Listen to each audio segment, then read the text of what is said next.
असा काळोख असावा आणि त्या काळोखाला दूर करण्यासाठी सूर्याचा उदय व्हावा. पण सूर्याचा उदय होण्याच्या अगोदर येते प्रभा आभा, प्रभात सकाळ. आजच्या दिवसाला कसं बोलावं? नुसता महाराष्ट्र नव्हे तर संपूर्ण भारत जवळपास 300-350 वर्षाच्या गुलामीच्या काळोखाच्या अंधारामध्ये होता.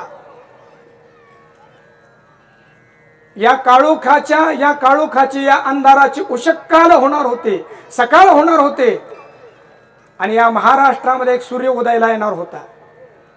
आणि तो सूर्य उदयाला आला, त्या सूर्याचं नाव होतं छत्रपती शिवाजी महाराज. किती छान आहे हो. छत्रपती शिवाजी महाराजांचं नाव घेतलं की आपोआप टाळ्या वाजतात. महाराष्ट्रामध्ये राहून छत्रपती शिवाजी महाराजांचं नाव घेतलं आणि रक्त जर सळसळलं नाही तर या महाराष्ट्रामध्ये राहण्याचा अधिकारच नाही आपल्याला.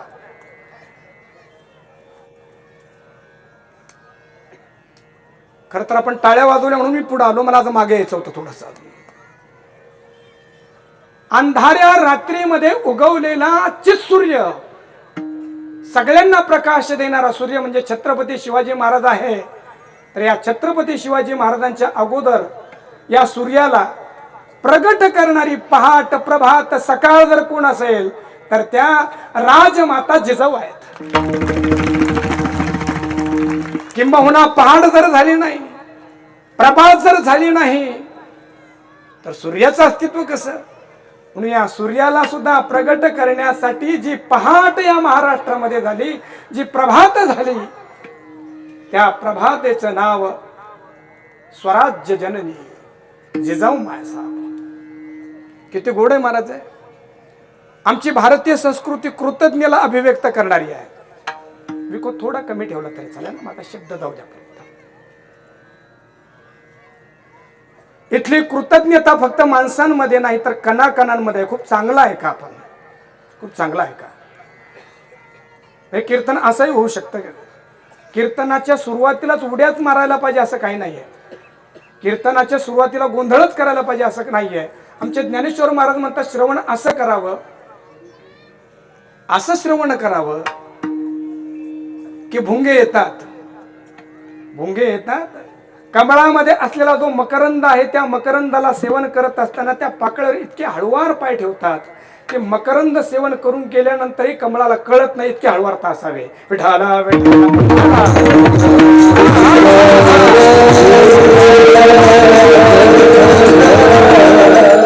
मी प्रयत्न करणारी तेवढी हळुवारता येता येईल का? तेवढा रस आपल्याला आणता येईल का? प्रयत्न करूया आपण सगळे मिळून.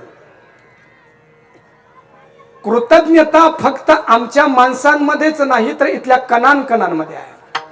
कृतज्ञता म्हणजे काय? केलेल्या उपकारांची जाणीव ठेवणं याला कृतज्ञता म्हणतात. अनेक त्याचे ब्रँचेस होतील. महाराज चिंतन करायचं म्हटल्यानंतर कुणाकुणामध्ये कृतज्ञता आहे? अहो माणसामध्ये असतील याच्यात विशेष काय? झाडामध्ये सुद्धा कृतज्ञता आहे. झाडाचं रोप बीज लावा लागतं. कशामध्ये बरं? बोला माझ्यासोबत. कशामध्ये लावावं लागतं? बोलत चला. कशामध्ये लावावं लागतं? शेतकरीच आहात ना आपण. बीज कशामध्ये लावावं लागतं? शब्दात बोला. मुलं बोलताय माती माती म्हणताय. बरोबर आहे. मातीमध्ये लावावं लागतं की नाही? मातीमध्ये बीज लावावं लागतं. त्याचं रोप होतं. हळूहळू त्याचं झाड होतं. झाड झाल्यानंतर त्याला फुलं येतात आणि फुलं आल्यानंतर त्याला भरपूर फळं येतात. पण पुढची प्रक्रिया आहे का? ज्या झाड निघालेलं असतं, ज्या मातेतून हे झाड निघालेलं असतं, या झाडाला जेव्हा फळं येतात तेव्हा ते झाड परत त्या मातेला मानवंदना करतं खाली झुकून. काय म्हणताय माऊली? फळलिया तरुची शाखा सहजे भूमीसी उतरे देखा.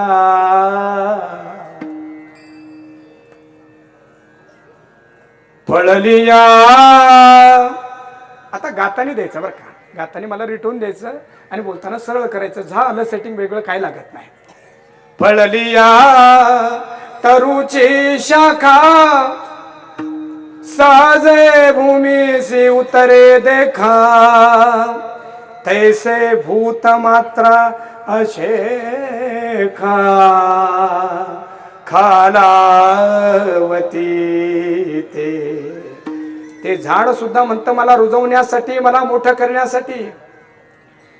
ज्या मातीनं खस्ता खाल्ल्या आज मी मोठा झालो, मला फळ आले, तरी ज्या मातीमधून माझं अस्तित्व आहे ना, त्या मातीला मी वंदन करायला पाहिजे. मला वाटतं की महाराष्ट्राला आलेलं फळ म्हणजे छत्रपती शिवाजी महाराज आहे.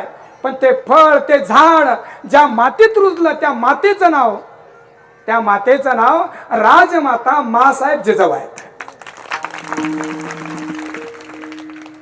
किती महाराज, किती पैलू होतील. तुम्ही फक्त मला एवढा विषय घेऊन जरी 2 विषय तास बोलायला लावला तर होऊ शकेल ते, पण एवढा बेताल वागणार नाही मी. पण जया गावी केला वास, तयाशी नसावी उदास. आपल्या वाणीला पवित्रता प्राप्त करून घ्यावी. अजून एक बोलू. शिवजयंतीच्या दिवशी शिवजयंती साजरी करणं वेदांताच्या भाषेमध्ये ते कार्याला वंदन आहे. तर 12 जानेवारीला मासाहेबांची जयंती साजरी करणं हे कारणाला नमस्कार आहे, विशेष आहे. छत्रपती शिवाजी महाराजांचे आपण सगळे अभिमानी आहोत, असायलाच पाहिजे. या विश्वाच्या पाठीवर असा राजा झालाच नाही. काहींच्या मनगटामध्ये शक्ती होते तर मनामध्ये विरक्ती नव्हती, काहींच्या मनामध्ये विरक्ती होती तर बुद्धीमध्ये युक्ती नव्हती. एकमेव जगाच्या पाठीवर असा राजा झाला की त्याच्या मनगटामध्येही शक्ती होती, त्याच्या मनामध्ये विरक्ती होते, मेंदूमध्ये युक्ती होती, आणि एवढं सगळं असूनही प्रजेविषयी भक्ती होती. त्यांचं नाव छत्रपती शिवाजी महाराज. असं किती छान पैलू आहेत. अशा छत्रपती शिवाजी महाराजांना ज्या मातेनं घडवलं, नुसता जन्म दिला नाही, नुसता जन्म दिला. लक्षात ठेवा, नुसता जन्म देऊन आई होता येत नाही. ज्या मुलाला मी जन्माला घातलं त्या मुलाला उच्च शिखरापर्यंत घेऊन जाण्याची तळमळ जिच्या हृदयामध्ये असते ना, तिला आई म्हणतात. लेकुराचे हित, लेकुराचे हित,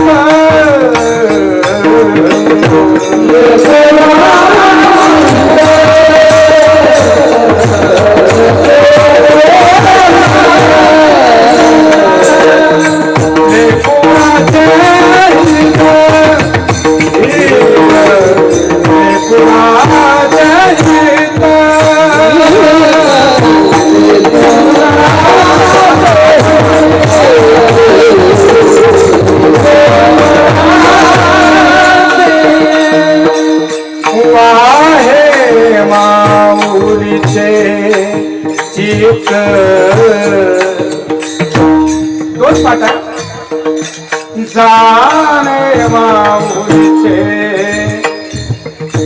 चित्त, जाणे माऊलीचे चित्त, ऐसे करमया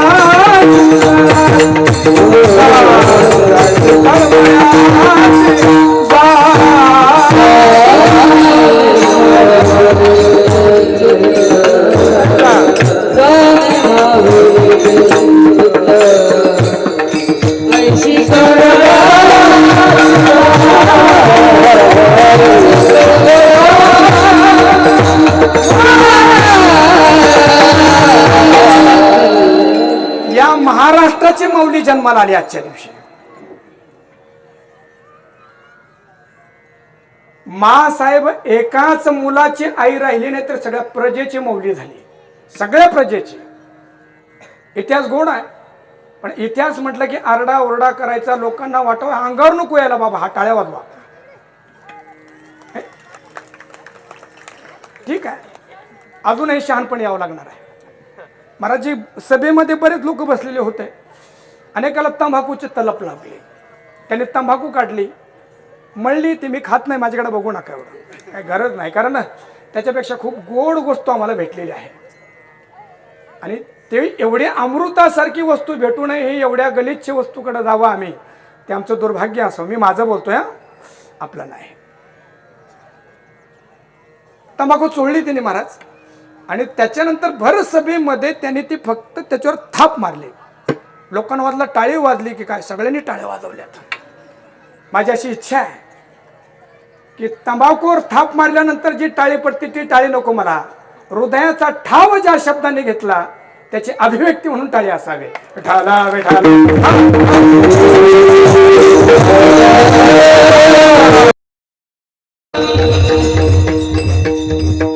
माँसाहेब फक्त एका बाळकाच्या आई राहिले नाही तर संपूर्ण महाराष्ट्राची आई झाली. कसं बघा, दोन प्रसंग मला आपल्या पुढे ठेवचे आहेत, फक्त एका मिनिटाचे, आणि यायचं आपल्याला अभंगाकडे.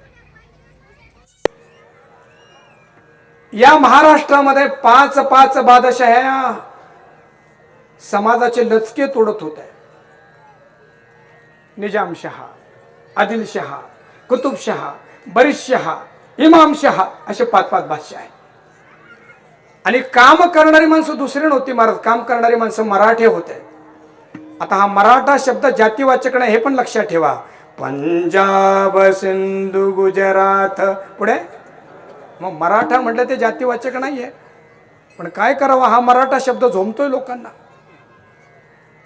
किंबहुना माझा मराठाची बोलू कौतुके, अमृता ते पैजा जिंके ऐसी अक्षरे रसिके, मेळवीन मराठा शब्द हा जातीवाचक नसून मराठी भाषा बोलणारे जे जे आणि मराठी संस्कृतीवर प्रेम करणारे जे जे ते सगळे मराठा. विठाला.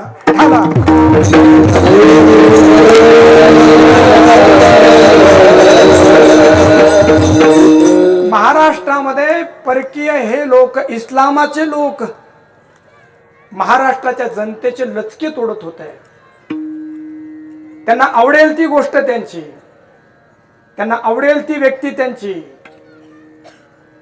आणि काम करणारे जे माणसं होते ते आपलेच माणसं सैनिक म्हणून काम करत होते.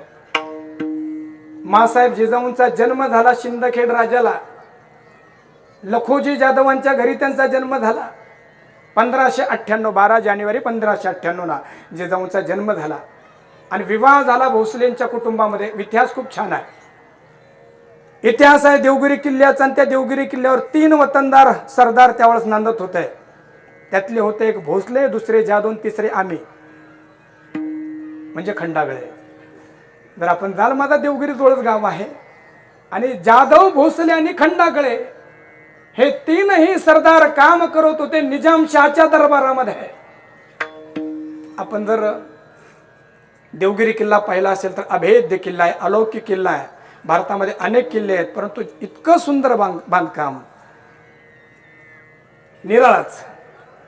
आणि मग संध्याकाळची सभा संपली. भोसले, जाधव आणि खंडागळे खाली येत होते. आणि किल्ल्यातून खाली येत असताना खंडागळेंचा हत्ती पिसळला. आणि तिथं असलेले भोसले म्हटले, तुम्हाला तुमचा हत्ती सांभाळता येत नाही का? हत्ती पिसळला खंडागळ्यांचं, भांडणं लागलं जाधवांचं आणि भोसल्यांचं. या भांडणामध्ये जिजाऊ माँसाहेबांचा भाऊ दत्ताजी जाधव मारला गेला. आणि इतिहास पण अगदी तो विस्ताराने सांगायचा नाही, फक्त भाव सांगायचा आहे. आणि एकीकडे शिवाजी महाराजांचा म्हणजे शहाजी महाराजांचा बंधू, त्यांचं नाव संभाजी होतं, ते सुद्धा त्या ठिकाणी मारले गेलेत. आता जिजाऊंना प्रश्न पडला की रडावं का हसावं, कारण मेले ते एक माहेरचा आणि एक सासरचा, कुणासाठी रडावं. आणि त्या दिवशी ठरवलं होतं की या महाराष्ट्रामध्ये असे माणसं घडवायचे आहेत की ते कुणासाठी आपल्या कमरेला तलवार लावणार नाही, तर आपल्या देवासाठी, देशासाठी, धर्मासाठी आपल्या कमरेला त्यांची तलवार असेल असे माणसं या महाराष्ट्रात घडवायचे. विको कमी करा थोडासा, थोडा कमी राहू दे, मग मला त्याचा थोडा हॅमिंग. ठीक आहे. छत्रपती शिवाजी महाराजांचा अवतार झाला म्हणा, प्रागट्य झालं म्हणा, जन्म झाला म्हणा. शहाजी महाराज आदिलशहाच्या दरबारामध्ये, कधी निजामशहाकडे, कधी मुघलांकडे, आदिलशहाच्या दरबारामध्ये होते. आणि शहाजी महाराजांना मिळालेली वतनदारी पुन्हा नाशिक, सुपे, परगण्याची मिळालेली आहे. बघा किती गोड आहे, कसं या मातेनं घडवलं. ज्या पुण्यावरून गाढवाचा नांगर फिरवला होता, त्याच पुण्यावरून सोन्याचा नांगर या मातेनं फिरवला. आणि एक छोटस राज्य मराठ्यांचं निर्माण झालं पुण्यामध्ये. बाळाराजे शिवाजी आता 6-7 वर्षाचे असते. लाल महालामध्ये ही माता आणि हा मुलगा बसायचा कशासाठी? 12 मावळचे लोक न्याय मागण्यासाठी याचे. खूप चांगलं आहे का काय केलं जिजाऊंनी? लोकांचे भांडणं असायचे आणि मातोश्री त्या सगळ्यांना न्याय द्यायचे. न्याय देत असताना ते छोटेसे शिवाजी कधीतरी मांडीला मांडी लावून बसलेले असायचे, कधीतरी आईच्या मांडीवर डोकं ठेवून. अजून थोडं कमी करता येईल का आवाज? मला ना आवाज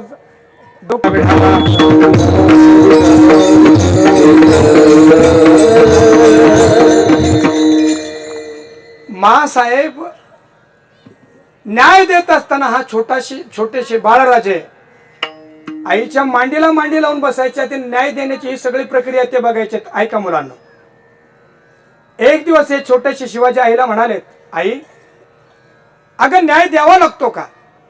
तेव्हा या मातेनं काय सांगितलं बघा, बाळा अन्याय घडत असतो, अन्याय हा द्यावा लागतो, पण न्याय देण्यासाठी सुद्धा स्वतःचं सिंहासन असावं लागतं, स्वतःची सेना असावी लागते, स्वतःची विचारधारा असावी लागते. माझ्या लेकरा, या महाराष्ट्राला स्वतःचं सिंहासन नाहीये, या महाराष्ट्राला स्वतःचा राजा नाहीये, आणि या महाराष्ट्रामध्ये स्वतःच्या मातीसाठी लढणारी माणसं नाहीये. माझी अशी आशा आहे, माझी अशी अपेक्षा आहे, माझी अशी इच्छा आहे की या महाराष्ट्राला स्वतःचा राजा असावा, या महाराष्ट्रामध्ये स्वतःचं सिंहासन असावं, या महाराष्ट्रामध्ये स्वतःच्या मातीसाठी लढणारी माणसं असावेत, आणि हे सगळं तू निर्माण करावं. हे आईचे शब्द ऐकल्याबरोबर 7-8 वर्षाचे शिवाजी महाराज उभे राहिले. त्यांनी आपल्या दोन्ही मुठा बांधल्यात आणि आईला सांगितलं, आई या महाराष्ट्रासाठी जे स्वप्न तू पाहिलंय ना, ते स्वप्न मी नक्की पूर्ण करेल, ते स्वप्न मी नक्की पूर्ण करेल, ते स्वप्न मी नक्की पूर्ण करेल. महाराष्ट्राला स्वराज्याचं स्वप्न दाखवणारी ही आई होती. किती प्रसंग आहे, किती प्रसंग आहे.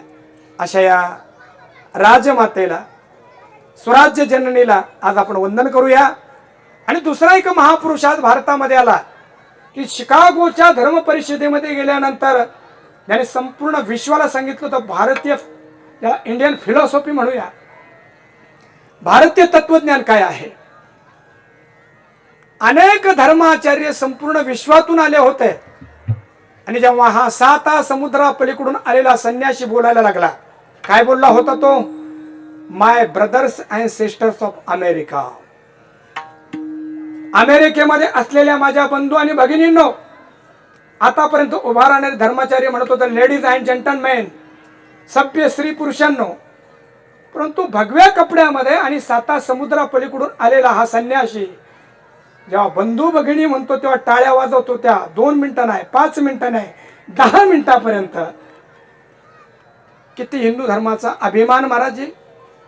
प्रवास करत असताना एक पाद्री हिंदू धर्माला नाव ठेवत होता, हिंदू धर्मातल्या परंपरेला नाव ठेवत होता. त्याचं बोलणं ऐकून घेतलं आणि शेवटी हा संन्यासी म्हणाला, आता जर माझ्या हिंदू धर्माविषयी काही बोलशील तर तुला उचलून मी समुद्रामध्ये फेकून देईल. असा या विचारधारेचा अभिमान बाळगणारे स्वामी विवेकानंद आणि मासाहेबांचा आज जन्मोत्सव, आणि त्यानिमित्ताने आपण या अखंड हरिनाम सप्ताहाचं आयोजन केले. महाराज, माझ्या मनामध्ये भाव असा आहे,